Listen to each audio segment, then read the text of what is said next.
Samantala, mahigit isang linggo na po o mahigit isang linggo na nga at magpapasukan na sa mga public schools dito sa ating bansa. Kaya dagsa na sa mga divisorya ang mga gustong makamura sa school supplies. May live report doon si Cesar Apolinario. Cesar.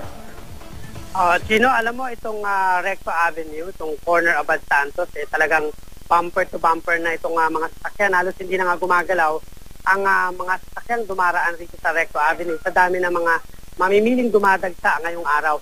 Marami pa rin pagpipilian dito at bagsak presyo pa. Kaya ng mga bag na naglalaro sa 100 to 250 pesos. Depende yan, Chino, sa design at laki ng bag.